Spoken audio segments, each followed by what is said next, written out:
اتمنى دايما يا رب تكونوا بخير وربنا يحقق لكم كل اللي بتتمنوه. النهارده هعمل معاكم وصفه بجد حكايه بعيش الطابونه الابيض. يعني مفيش تكلفه ومفيش مجهود ومفيش رقاق هتشتريه. جربوا الطريقه وهتدعولي، طعمها تحفه، سكر سكر سكر، والله هتدعولي. انا دايما اقول يا رب اجبرني بعبادك جبرا يليق بكرمك وعزتك وجلالك. اتمنى تكونوا من اللي ربنا جبرني بيهم وتنوروني بالاشتراك. اكلي دايما بسيط وعلى القد زي ما انتوا شايفين كده. عملت البصل والفلفل وحطيتهم، وكان عندي كبدتين وعلى قمصتين حطيتهم وعليهم بطاطس متخرطه خرط صغيره ومسلوقه نص سليق. وضفت بقى البهارات، شعرة فلفل على بهارات لحمه على كزبره على ملح على ورق لورا على فلفل. وبعد كده بعد ما تستوي شيلي منها الورق اللورا واوعي تحطيه في قلب الفطيره. شايفين شكلها؟ هنسيبها بس تاخد وتدي مع نفسها شويه لغايه ما تستوي. انا بحب الحاجه تبقى مستويه علشان اضمن سلامة الاطفال، وكمان ما اشكش ان فيها جراثيم او اللحمة تبقى مش مظبوطة او الكبدة او كده.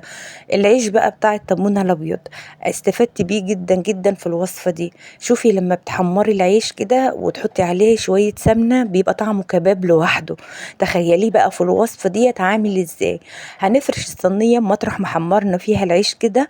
انا عملت حوالي 10 او 11 رغيف بس هم دول اللي استخدمتهم.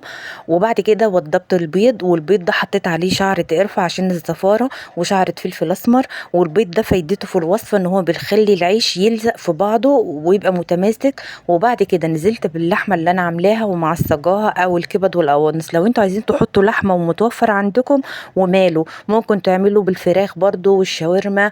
الوصفة دي جميلة جدا. قولي بقى هنا وداعا للبيتزا، وداعا بقى للحاجات الغالية اللي احنا بنشتريها. وصفة على القد كده.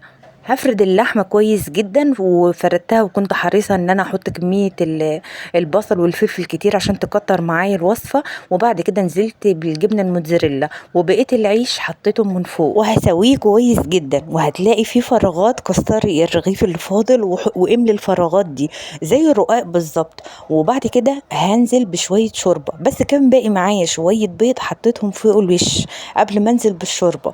البيض هنا بجد بجد حكاية، والله بيخلي الوصفة تتماسك معاكي وملوش اي طعم. ما كانش له اي طعم خالص معانا في الوصفة لان انا برضو مش مكترة فيه. وبعد كده سقيته شوربة. كان عندي شوربة متخزنة في الفريزر وسقيته وحطيت الجبنة الموتزاريلا وعلى الفرن. قعد حوالي تلت ساعة بس. غطيت الصينية من فوق وسبتها لغاية ما الرقاق شرب معايا من كل اللي انا عملته ده. وبعد كده طلع بالجمال والحلاوة دي. والله طعمه حكاية، كباب وكفتة وبيتزا، كل اللي نفسك فيها تلاقيه في الوصفة دي. لما بتعملي صينية الرقاق وبتاخدي قطعة ورا قطعة او الاطفال بياخدوا وبياكلوا منها بتحسي انك ما بتشبعيش. بالعيش بقى بيشبع وبيبقى طعمه جميل. وتحمير العيش معانا كمان مديله طعم لذيذ جدا. شايفين الجمال والحلاوة؟ بالهنا والشفا على قلوبكم. اتمنى يا رب تجربوا الوصفة وتعجبكم باذن الله.